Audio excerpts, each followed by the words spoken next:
A notícia que acaba de chegar é que o ministro Alexandre de Moraes acaba de ser fortemente atacado.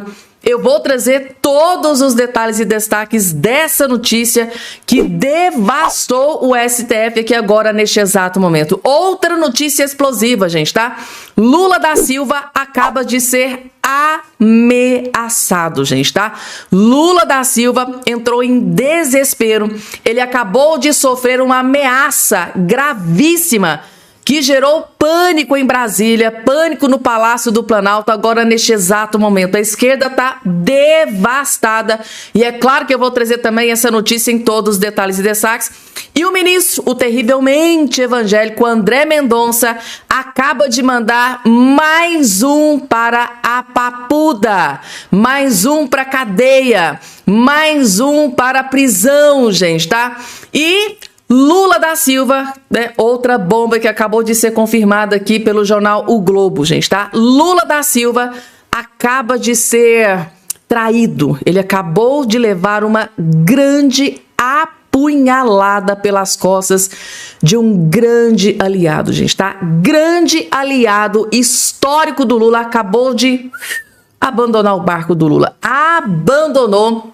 Lula acabou o amor, acabou a lua de mel, acabou tudo, gente, tá? Grande aliado acaba de trair e não só traiu, como deu uma punhalada nas costas do Lula.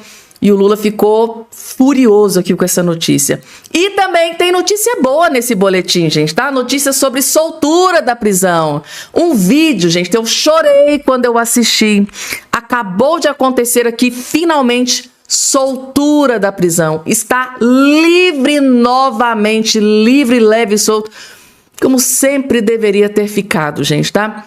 Notícia maravilhosa que eu também vou trazer nesse boletim para vocês, gente, tá? Tudo isso e muito mais, eu prometo que todas essas informações, todos esses spoilers que eu acabei de dar aqui vai estar nesse boletim, inclusive uma treta feia, uma briga feia entre uma deputada petista e uma deputada aliada do Bolsonaro, gente, tá? Treta feia, teve dedo na cara, teve confusão, teve tudo que tem uma discussão, parece até letra de música, né? Mas sim, gente, tá? Quebra-pau, briga feia mesmo entre duas parlamentares, uma petista e uma bolsonarista. Qual que vocês acham que levou a melhor nessa treta? Vai ser logo o primeiro vídeo que eu vou colocar pra vocês. Tudo isso e muito mais vai estar aqui, gente, tá? Prometo pra vocês. Se estiver de pé, senta, pega a pipoca, fica bem confortável e assista, gente, de camarote. Mas antes, ó, não esqueçam de se inscrever no canal. Se inscreva aqui embaixo no canal, ative o sininho das notificações e compartilhem o vídeo o máximo possível que vocês puderem. Aldo Rebelo, gente, tá? Simplesmente soltou uma bomba. Na verdade, novo escândalo dentro do STF. Aldo Rebelo teve acesso. Ele é macaco velho da política, né? Muitos anos na política. E ele descobriu, gente, tá? Algo sobre ministros do STF que eu confesso pra vocês que eu tô aterrorizada. Ele vai revelar tudo aqui agora nesse vídeo. Ele concedeu agora, há poucos instantes, uma entrevista para a Revista Oeste e jogou a lama no ventilador, deu nomes aos bois, que é o mais importante, e revelou uma notícia bombástica contra o STF, contra ministros da Suprema Corte.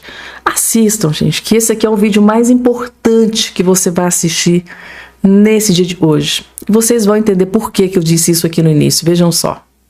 O que eu posso te dizer, com a segurança de quem acompanhou de perto o processo político no Brasil, nos últimos 30 anos, pelo menos, tanto a partir do Legislativo como deputado, por 6 mandatos, presidente da Câmara, que foi, líder de governo, que foi, líder de oposição, que foi, ministro de 4 pastas diferentes, defesa, ciência, tecnologia, esporte, coordenação política, eu posso te dizer o seguinte: com esse Supremo Tribunal Federal, o Brasil é ingovernável.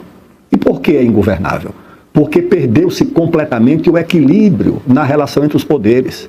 As pessoas falam de insegurança jurídica, mas o Brasil não vive um processo de insegurança jurídica. Vive algo muito mais grave e muito pior. A insegurança jurídica diz respeito à relação do ente privado, do cidadão, ou da pessoa jurídica com o poder. A insegurança institucional, que é o que nós vivemos, diz respeito à insegurança na relação entre os próprios poderes, porque o Supremo invadiu as atribuições dos demais poderes. O Supremo decide sobre CPI, como tem decidido recentemente. O Supremo decide sobre uma eleição de um governador tampão lá no estado do Rio de Janeiro. É o Supremo que está decidindo. Indicou lá um desembargador que não teve um voto sequer. O Supremo está decidindo. O Supremo decide sobre orçamento. O ministro Alexandre de Moraes decidiu que no contingenciamento dos recursos da União, todos os ministérios tiveram seus recursos contingenciados. Ou seja, praticamente congelados, em linguagem tradicional. A única instituição que não teve os seus recursos congelados, contingenciados, foi o Ministério Público Federal por uma decisão do ministro do Supremo. E depois outra decisão que os recursos ligados à agenda ambiental também não poderiam ser contingenciados. Ou seja, pode-se contingenciar recursos da educação, da saúde, do transporte, da moradia, da segurança pública, da defesa, menos os recursos do meio ambiente e os recursos do Ministério Público Federal. O presidente da República tem que obedecer à Constituição. O presidente da República está tão subordinado à Constituição quanto o Supremo também está, porque agora criou-se o senso comum de que existe a Constituição e acima da Constituição o Supremo Tribunal Federal. Não. Eu vou te dar só um exemplo.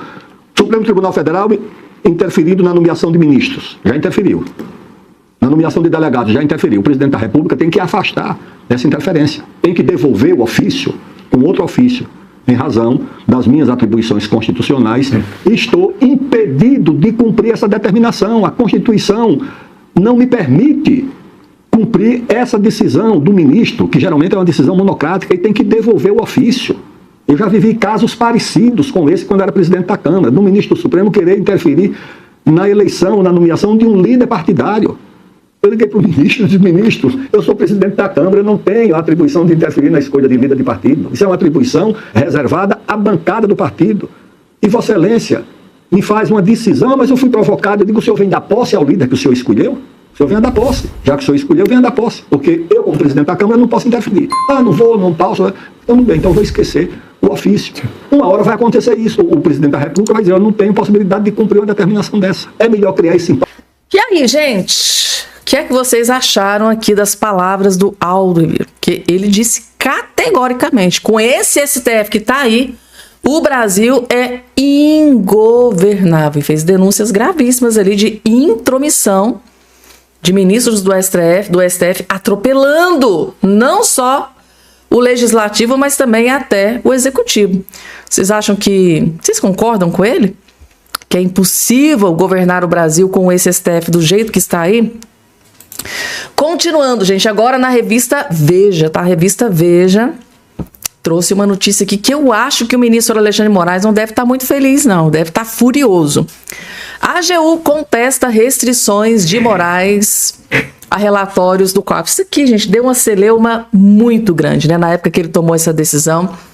Vários parlamentares da oposição detonaram essa decisão, disse que foi ato de desespero, parece que ele está querendo se esquivar, talvez se blindar, se proteger. E muita gente, vários juristas aí, deu muitas opiniões nessa questão. E agora a AGU também decidiu peitar e confrontar o ministro Alexandre de Moraes sobre essa questão.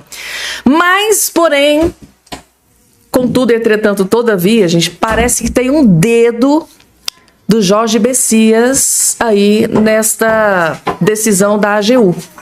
A Advocacia Geral da União, onde está o Jorge Bessias. Lembra Jorge Bessias, que está furioso com Alexandre de Moraes, que ajudou a derrubar, né, a sua indicação ao STF? Será que a AGU do Bessias está tentando derrubar o ministro Alexandre de Moraes? Será? Vamos entender, gente? Daqui a pouco eu trago a questão do Jorge Bessias. Será que o Jorge Bessias está se vingando de Alexandre de Moraes? Eu vou trazer tudo tintim para vocês.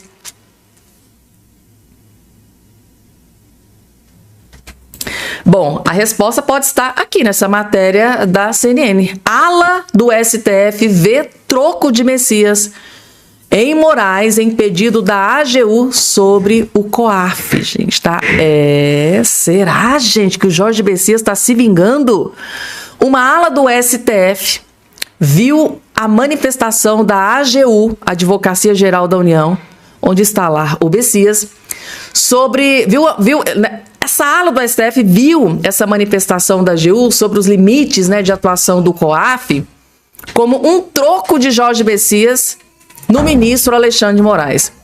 O entorno do advogado-geral da União acredita que o magistrado foi um dos responsáveis pela articulação que culminou na derrota de sua indicação ao Supremo no Senado.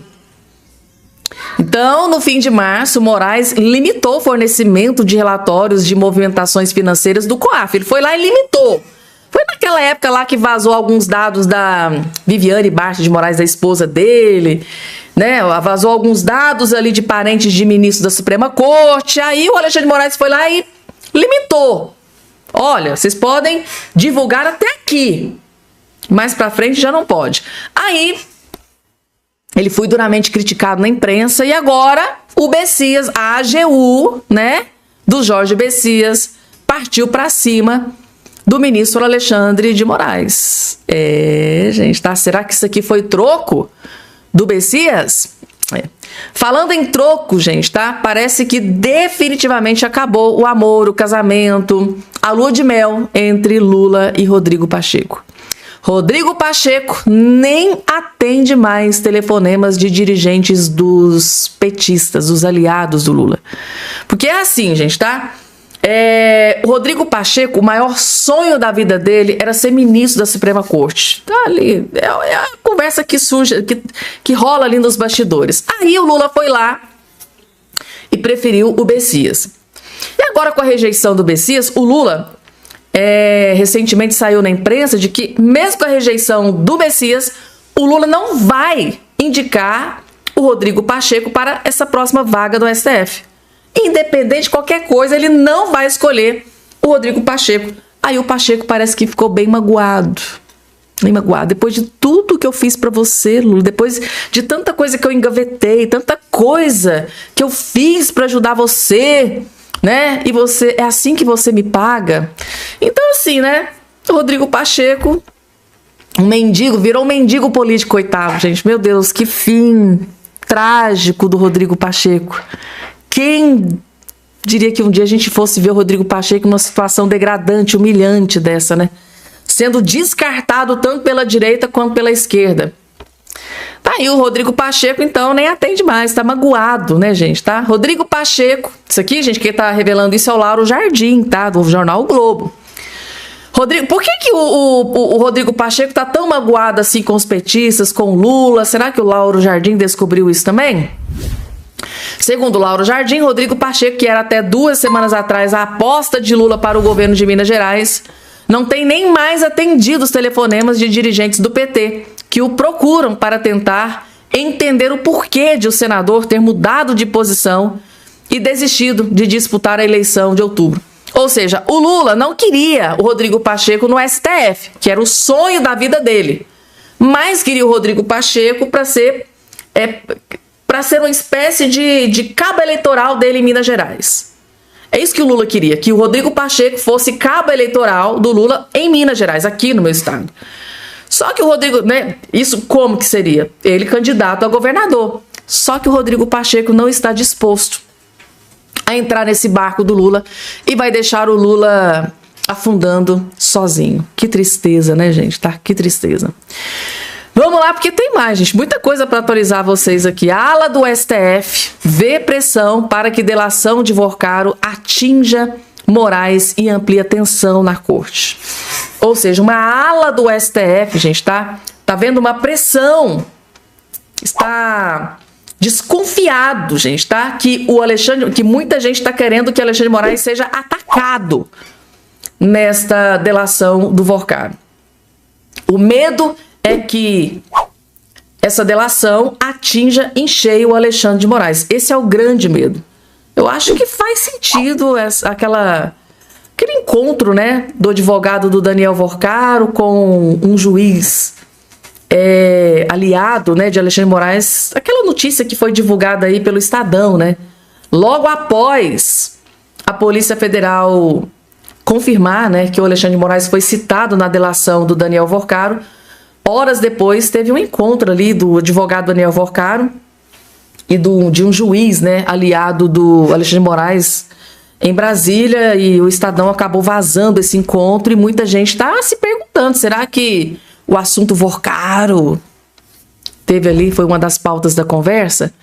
Então, gente, parece que o clima é de desespero e pânico dentro do STF. A ala do STF vê pressão para que delação de Vorcaro atinja Moraes e amplie a tensão na Suprema Corte. A cara, gente, do ministro Alexandre de Moraes, eu imagino que ele deve estar desesperado aí com essa delação do Daniel Vorcaro, que foi entregue, né, à Polícia Federal e ao André Mendonça.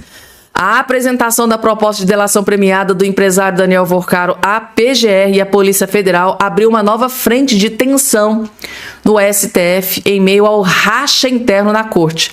Uma ala de ministros vê pressão para que o cardápio de delação produza elementos que atinjam o ministro Alexandre de Moraes.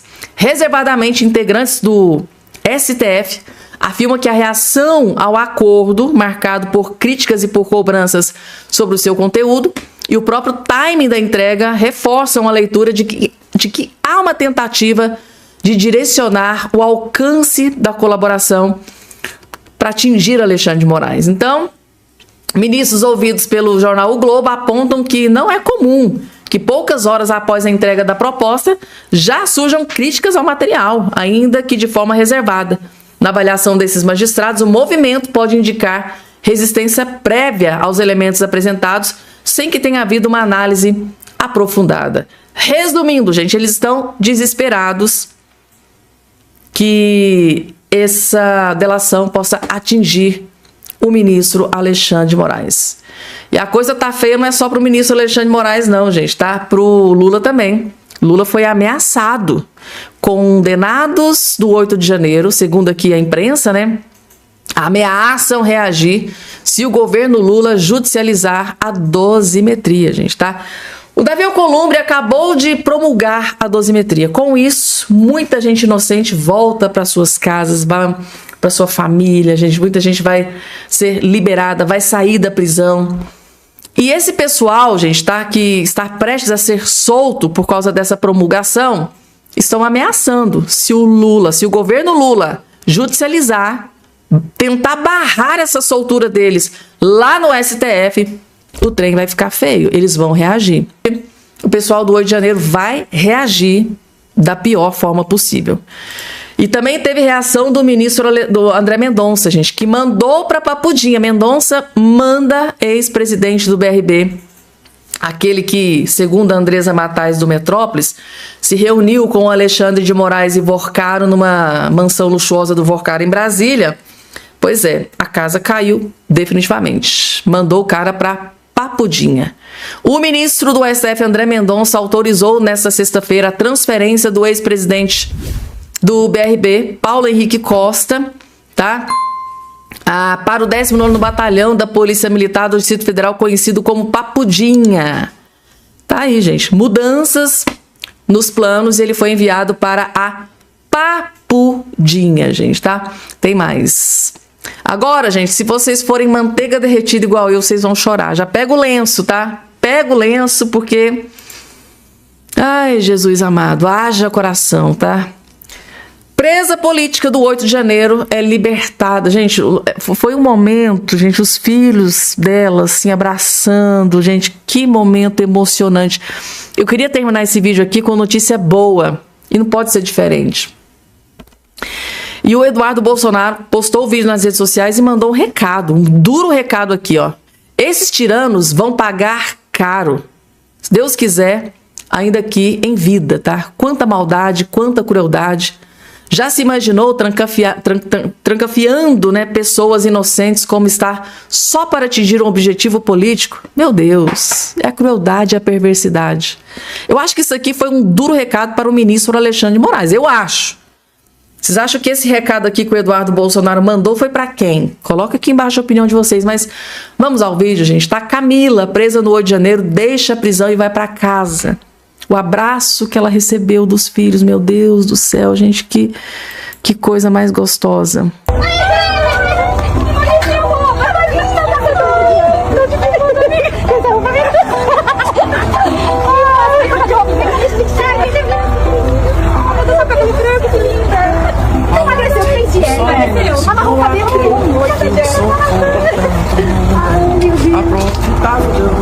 menina gritando. E eu fiquei feliz. Ela estava muito ansiosa. Não tava nem falando. Você estava cantando. Ai, que linda, eu te amo.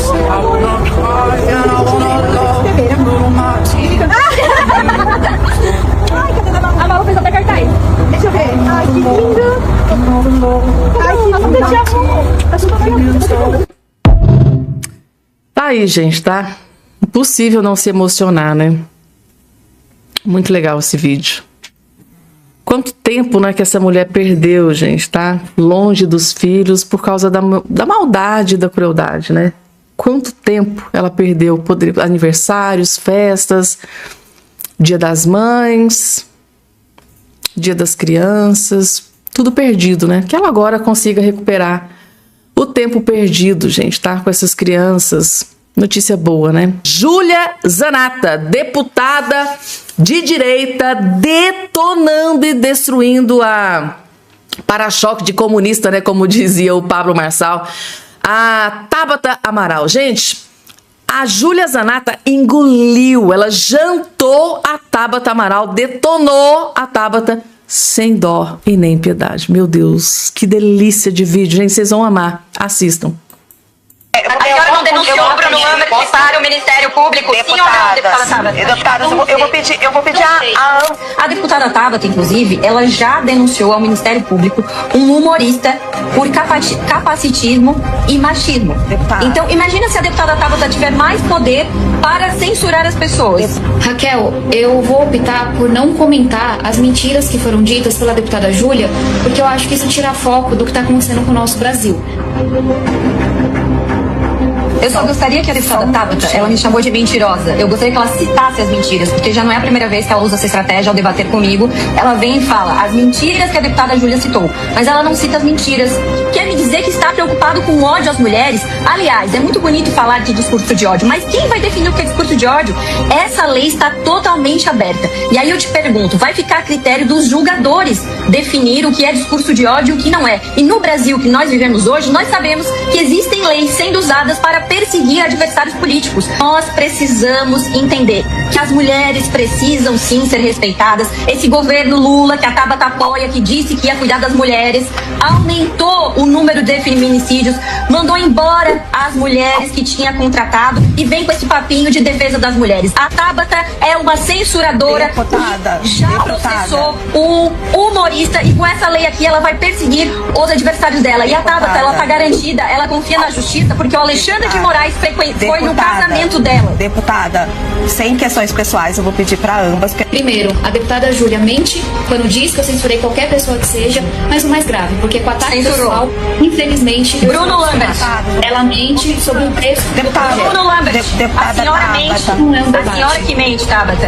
A senhora não denunciou o Bruno Lambert para o Ministério Público, sim ou não, deputada Tabata? Deputadas, eu vou pedir a ambas que se atenham de dizer que uma mente ou a outra, pra gente conseguir se ater ao tema que é tão importante pra nós, três mulheres. De mentirosa e eu não vou levar pro pessoal. Engraçado, dona Raquel, que a hora que ela me chamou de mentirosa, a senhora não interviu falando que era questão pessoal.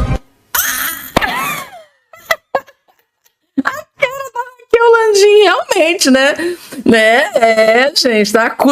Não, gente, que vergonha. Tabata Amaral foi jantada, gente, pela Júlia Zanatta, gente. Eu nunca tive tanto orgulho na minha vida da Júlia Zanatta.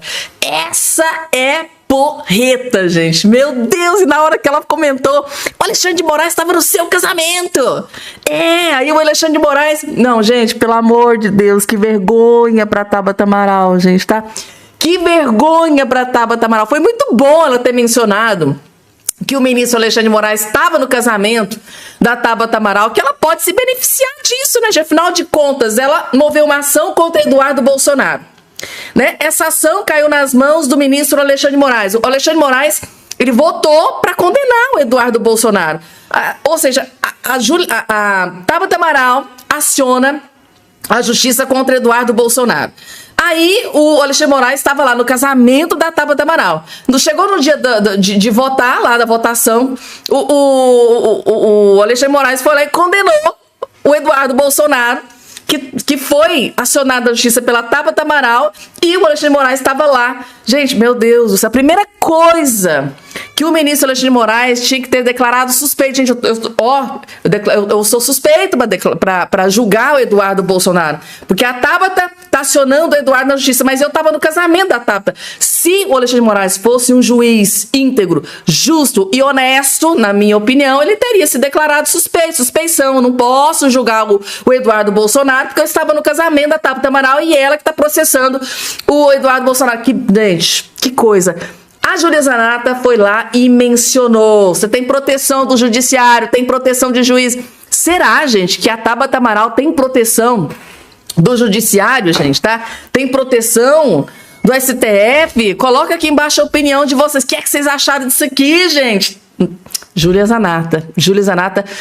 Orgulho, gente, tá? Partiu pra cima, não se intimidou, peitou, ainda esfregou verdades aqui na cara da jornalista também, né? Jornalista também não interrompeu a Tabata Amaral quando ela tava ali, mentindo sobre a Júlia Zanata, né? Gente, que situação, meu Deus do céu, que situação. Gente, eu vou confessar aqui uma coisinha pra vocês, tá? Eu não sei se vocês vão fazer isso, mas esse vídeo aqui, eu assisti ele umas 10 vezes.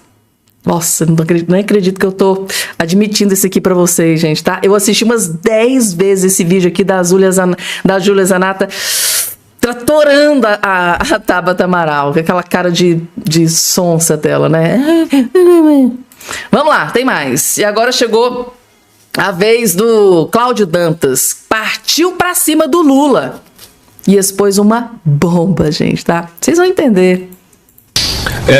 Bom, deixa eu só dizer o seguinte pro Lula, né? Assim, as cidades são do povo, sim. Não tem esse negócio do crime organizado tomar. Não tem, né? O Comando Vermelho, especialmente, mais ainda do que o PCC, ele toma territórios. E você, Lula, junto com a sua turma aí da esquerda, sua tropa da esquerda, vocês apoiaram a DPF das favelas, que transformou o Rio de Janeiro no QG do crime, impedindo, inclusive, que a polícia, com apoio do Supremo, impedindo que a polícia retirasse barricada.